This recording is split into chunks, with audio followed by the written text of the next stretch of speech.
All right, so let's dive into Act 2 of Star Wars, The Rise of Skywalker. I did get my new microphone, my replacement microphone, as opposed to my the one I used before, the backup mic, so I should sound a heck of a lot clearer to y'all right now, which is good. But if you have not watched my Rise of Skywalker spoilers breakdown video, Act 1, please watch that first, because with this video we're going to get into Act 2 of the movie, which is the middle part of the movie, the middle third, I guess you can say. These spoilers are from Reddit, from JediPraxis, and in the last video I did, I pretty much commented on the fact that a lot of the stuff he wrote didn't make any sense. Now, whether or not that's him lying and making all this up, or whether or not that's J.J. Abrams writing a bad movie, we'll find out in December, but it looks like Making Star Wars, who is credible, has been backing up a lot of these claims. The whole Force dyad thing is apparently a real thing, and I'm not sure how I feel about that at all. But again, we'll see. I mean, I just hope they actually explain how Palpatine survived the Death Star too. That's the most important thing to me, because if they don't explain that, to me the movie falls apart, and it just comes off like a desperate attempt to get old fans back by bringing in Palpatine. That's my opinion. Again, we'll see how it's executed in December. I don't want to judge the film before it comes out, but let's go ahead and get into Act 2, Kijimi. All right, so again, I'm doing this based on the fact that I'm assuming you guys have already read the previous Act 1 thing. And again, warning, we're going into spoilers right now. The heroes of the Resistance make their way to the snow-dusted planet of Kijimi to execute their plan and discover what the secrets the dagger held. And again, that planet was in the trailer for this film, the one that came out back in April. 3PO tells the crew that he has the message committed to memory, so all hope is not lost. Poe tracks down an old contact of his, Zori Bliss, who brings them to a small creature named Babu Frick, again spelling not confirmed. Zori Bliss is, of course, being played by Felicity, one of JJ's girls. To hack 3PO's, and by the way, when I say one of JJ's girls, I don't mean like his daughter or his wife. I mean like he's worked with her on projects for years, including Felicity. That's where her and him first worked together. That's why I call her Felicity. Carrie Hilson is her real name, but Felicity's what I'm always going to know her as, Felicity, right? To hack 3PO's programming to read the Sith language in the dagger. Frick tells everyone that he can unlock the message to be read, but in doing so, 3PO's memory will be wiped. Great. So everything we knew about episodes 1 through 9, well, no, because he got his memory wiped in 3. 4 through 9 is going to be gone. Still reeling from the loss of Chewbacca, the heroes argue about finding another way to get the job done. Yeah, I'm not happy about the way Chewbacca supposedly dies. That was covered in Act 1. But in an act of self-sacrifice, C-3PO voluntarily consents to the modifications, knowing that, for all intents and purposes, the droid we've all known for years will essentially die. Yeah, because they're wiping his memory. But they're just killing off everybody, aren't they? I'm not happy with that. According to my sources, this scene is reportedly one of the most emotional of the film. Frick completes the hack, and 3PO is now able to read the message described in the dagger. This action creates the red-eye C-3PO seen in D23 footage. The translated text points them to the location of the Emperor's own Wayfinder. Having served his purpose, the 3PO's memory wipe begins, and he shuts down. Once the memory wipe is complete, 3PO reboots with a completely empty memory.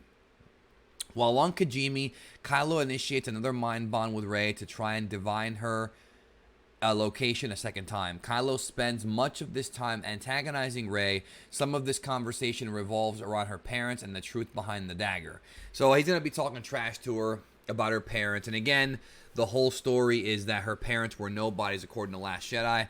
He writes that the dagger was once used to murder her parents. Many years ago, Ochi was sent to murder Rey's parents, who were trying to hide Rey from the galaxy.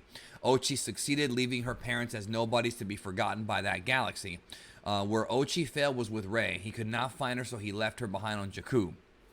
This is what Rey remembers: the ship leaving in the wake of her parents' murder, not her parents. I don't understand this. He could not find her, so he left her behind on Jakku. I don't understand that. It sounds like he's trying... Okay, he murdered her parents, but he didn't murder her. Okay, I guess that makes sense, but why Jakku? Why would you leave her behind on Jakku when you know that the Emperor already has his eyeballs on Jakku? This was explained in the books, in the expanded literature for the movies. So again, it's just a weird place to leave her. I guess it's better than Tatooine, though. So it says here that she remembers the ship leaving in the wake of her parents' murder, not her parents abandoning her. So I guess that means that Kylo lied, like everybody thought he did in Last Jedi, a.k.a. we're going to retcon what Rian Johnson wrote because the fans didn't like it. That's what it sounds like to me. Rey lashes out at Kylo during this bond at her. Their lightsabers clash. Having gotten everything he needed from Rey during this session, he cuts off the bond. The Star Destroyers arrive on Kijimi after having followed our heroes there. As Kylo makes his way down to the planet, Zori helps the Resistance escape by employing the use of something described to me as a First Order passage device, something that transmits a signal recognized as friendly to the First Order, allowing the ship to pass uninterrupted. As our heroes make their escape, we see that Palpatine's orders to Hux and Pride are being carried out as children are being rounded up by soldiers of the First Order. Which, again, that's going to probably explain, like, why they got Finn when he was a kid way back when, right? Moving on. Heroes escape on Ochi's ship. The group makes the decision to use the passage device on board the Star Destroyer to recapture the Falcon. The device works as advertised and the ship lands without question. On board the Star Destroyer, the droids log onto the ship's computer network to locate the Falcon, but in the process they discover that Chewbacca's still alive. So I'm guessing that's going to be 3PO and BB-8. So Chewie is still alive. That's good. I like that. Let's see where this goes. He was on a different prisoner transport ship the entire time. The team, that's a good bait and switch. The team hatches a plan for a rescue mission, but Rey splits off, feeling as if something is calling to her. Meanwhile, the others find Chewie, but their rescue attempt fails and they are taken captive. The calling Rey feels caused by the dagger, which draws her into Kylo's living quarters. So her and Kylo are going to be in the same room, I guess you could say. And again, one thing I will say is I've been skeptical about these leaks for a while, and the big reason is because there's too much stuff going on. Like, I know they have to cram a lot into this movie, but there's an awful lot of things going on here that I think could be split off into 2 movies.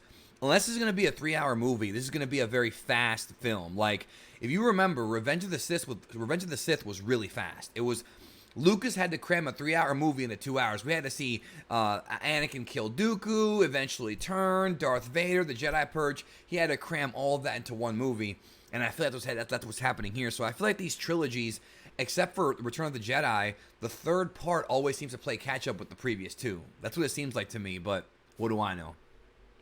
Back on the surface of the planet and having grown tired of a fruitless search for Rey, Kylo initiates another Force bond with her. He discovers that she's on a Star Destroyer, and a lightsaber duel breaks out between the 2 of them across 2 different locations. So I guess that she's in Kylo's living quarters, but he's not there. Kylo on the surface of Kijimi and Rey aboard Star Destroyer. During this encounter, Kylo reveals that there is more to the story behind Rey and her parents. Rey is the granddaughter of Emperor Palpatine. I don't like that whatsoever. Making Star Wars is saying that does make sense based on the leaks. I don't like that whatsoever. But the whole story here is going to be that she's the daughter of Palpatine, and that she has to choose between following her family lineage or doing the right thing. That's the story here. Now, I want to say this real quick. According to Pablo Hidalgo, who works in the Star Wars Lucasfilm story group, Palpatine had no children. So this could either be a lie by Kylo, another lie, or it could be a lie by the Emperor to Kylo, or it could be complete BS. I want to say that on this video that Hidalgo is denying this. Now again, usually with Hidalgo, he won't deny facts, he'll just ignore the question. Like if you ask him something that's a real spoiler, like, hey, does this happen in the movie? He will just ignore it. When it's something like this, though, he'll respond back and say, no, he had no offspring in the canon Star Wars. So again, you know, I don't know. It's suspicious. He tells her that they were meant to join together on the dark side, and that's all part of the Emperor's plan. Again, why does Kylo even... And it says here, it's clear by this point in the story that Kylo's fully committed to what the Emperor's mission is for him. That completely contradicts the development we got from Kylo in Last Jedi, man. I said it in part 1, dude. Like, Kylo Ren, the only good thing about Last Jedi and Rian Johnson's writing when it came to these characters is the fact that he made Kylo Ren ascend.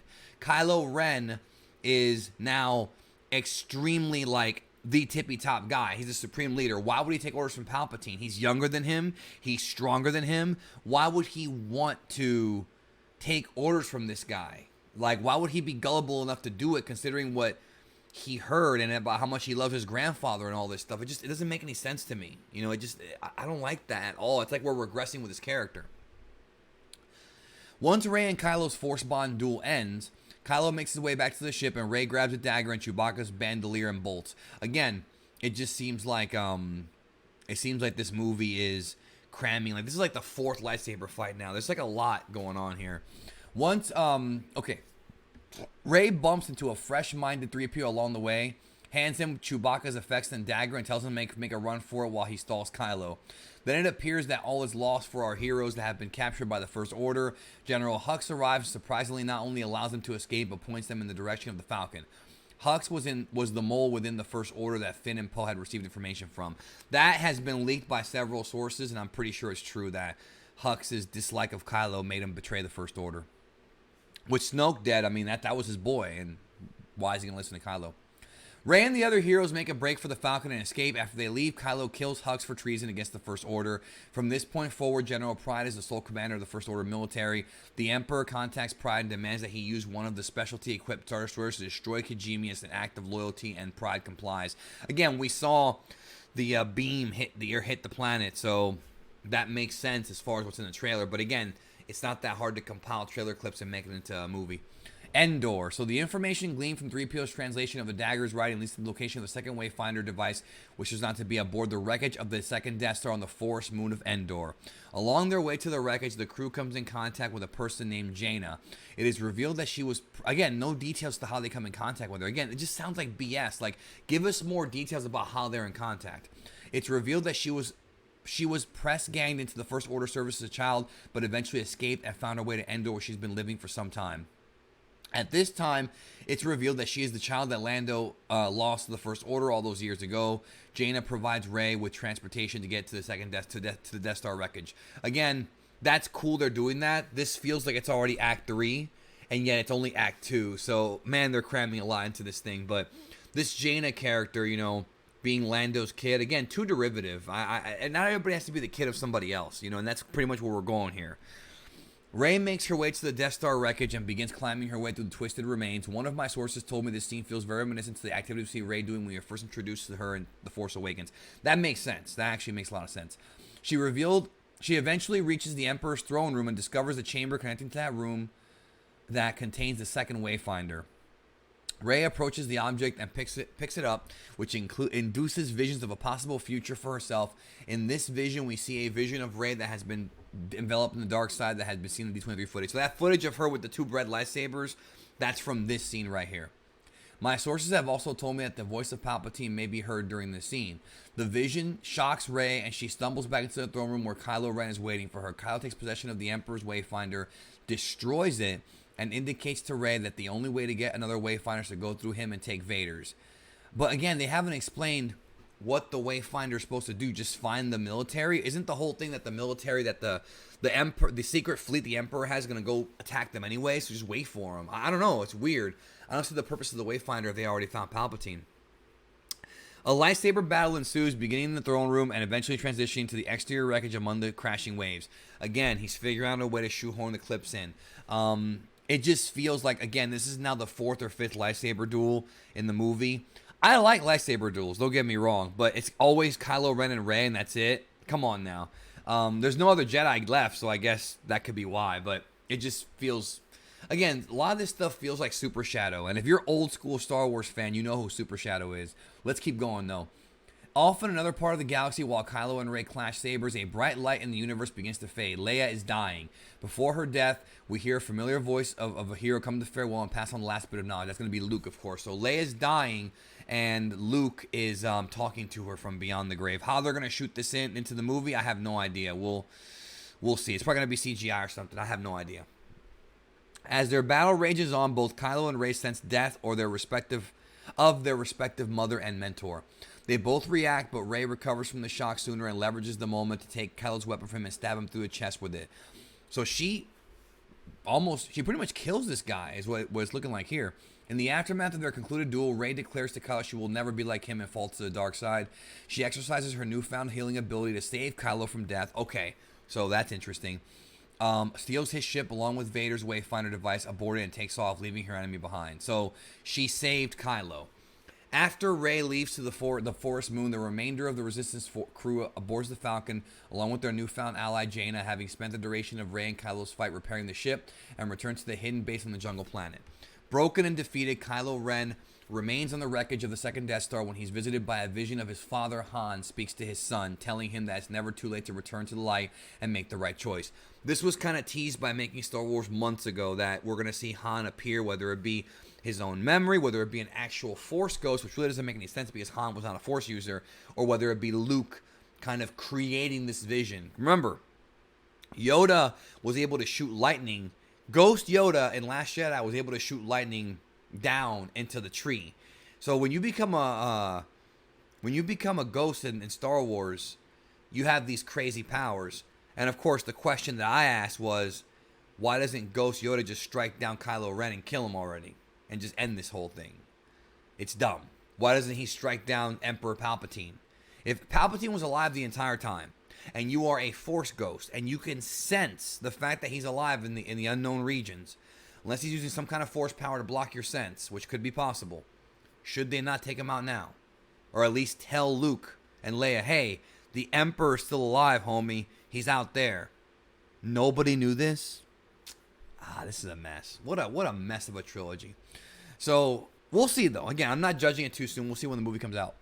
This conversation has a profound effect on Kylo, and in a symbolic gesture, he discards his lightsaber and walks away from darkness and the identity of Kylo Ren. So he awakens as Ben Solo. So it's going to probably eventually lead to Ben Solo and Rey versus Palpatine at the end of the film. So what do you think about these leaks? Again, I'm super skeptical, but some of this stuff was confirmed by Jason over at Making Star Wars, and he is a legitimate Star Wars source.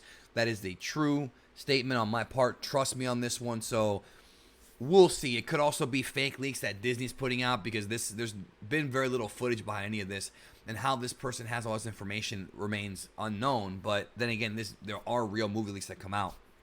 These just seem unlikely. There's also a lot of fake stuff out there, like Snoke being one of the family members from Clone Wars. That's all BS, folks. I haven't heard anything about Snoke in this movie, though. So we'll see. Also, the Knights of Ren. Again, I've seen nothing from them in any of these spoilers. So we know they're in the movie. What do? Nothing. Again, we'll see. Anyways, that's it. Let me know what you think in the comments. And that's it for Act 2. He has not posted Act 3. When he does, I will make a video on it. But very soon, I'm going to make a video discussing my thoughts on Kevin Feige's Star Wars. Look forward to that here on the channel. Subscribe if you haven't. Hit the like button. Thank you. And I'll talk to you soon.